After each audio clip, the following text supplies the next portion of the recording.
Hello, welcome to Garden Chronicles. My name is James David. In this particular video, I would like to do some recap on this particular jasmine known as rose jasmine.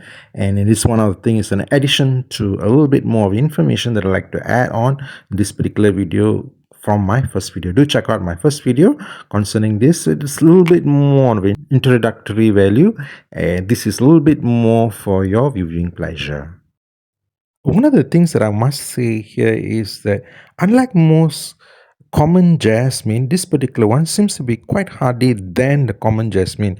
Now, why am I saying it is that I have literally have ignored this plant in a way to say that I've not really taken care of it in the element where I'm not really properly watering it. And if at all there is a watering element that takes place, it'll just be the rain or the sun and rain kind of features where I've totally abandoned it in a way to say that I'm so busy with work that I really do not have time to maintain this particular plant.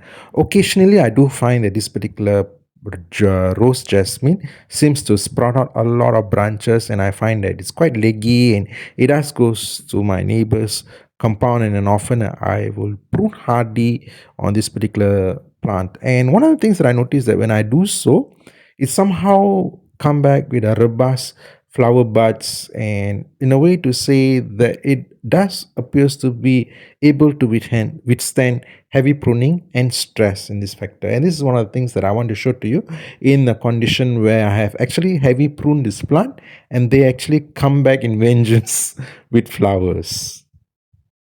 Coming to this note, I would like to share one of the tips here is that the method of pruning, it is that often I will prune off every single buds or any sprouts that comes out at the bottom. Let's say in a factor where if this plant is actually grown tall, I will actually maintain those main branches at the bottom and let it just be bare at that part and let it sort of like form a kind of an umbrella like kind of features at the top. Now this is one of the things that I find that is very interesting because I do the same thing for my Rangoon creeper plant, and I find that by doing this in a way to make it look like let the branch age, something like a bonsai kind of a feature where nothing actually grows at the bottom and every single resources or green leaves or anything that grows at the top. Now why am I doing that is because it receives optimum lighting, especially when it comes to sun and rain.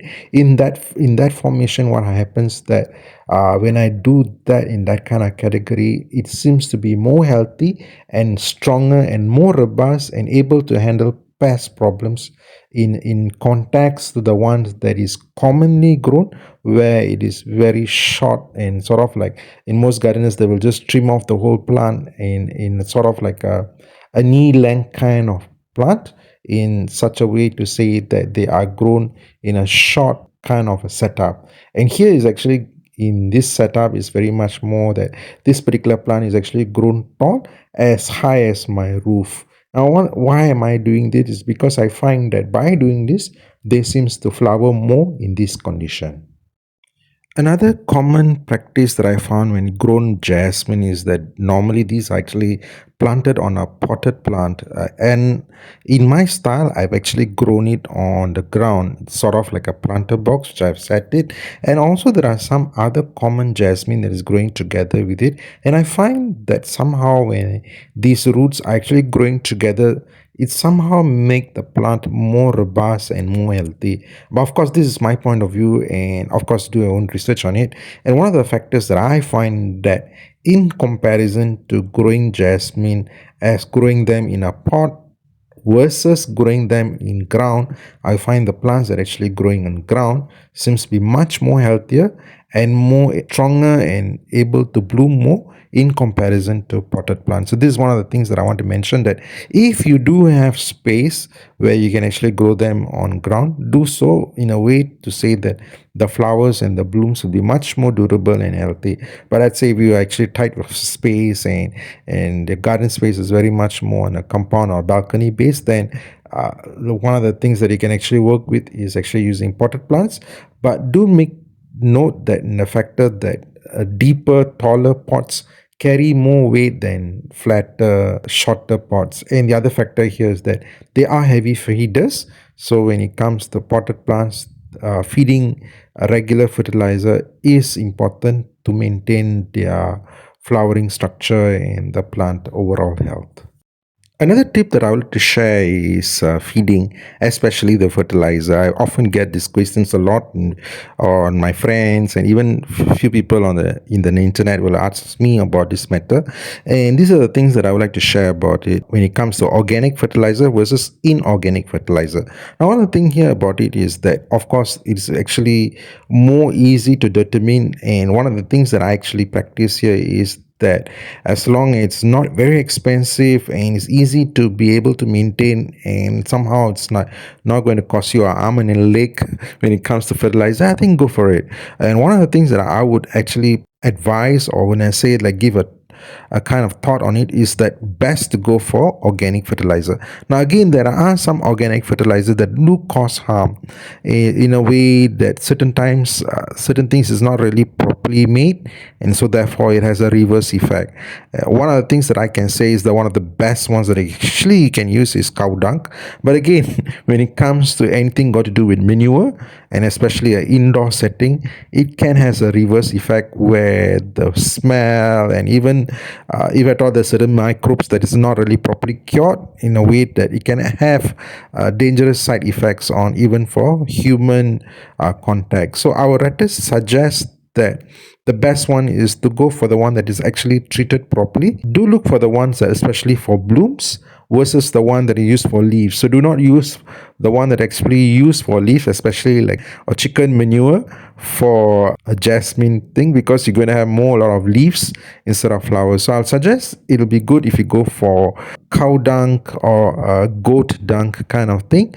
Otherwise, maybe the NPK ratio, where the P ratio, the phosphorus for the flowering one, will actually do good, and actually go easy on the fertilizers, because on the first instance, just try a little bit and see how it works. And if it doesn't have what is required, our best that you stop, because basically looking at fertilizers, different plants actually have their own needs.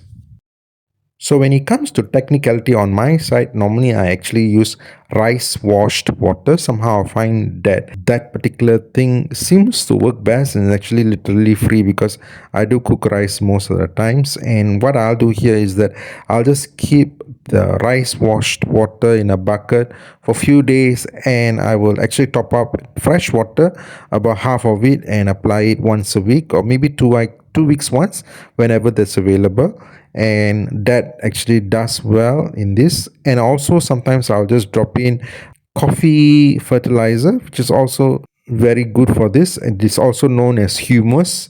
And I think that's about it. So I don't really pay attention a lot on feeding, but in the case that if you are actually looking for a heavy blooms, and if at all it's challenging in your place, do look for these things. Try out this first and see how it goes.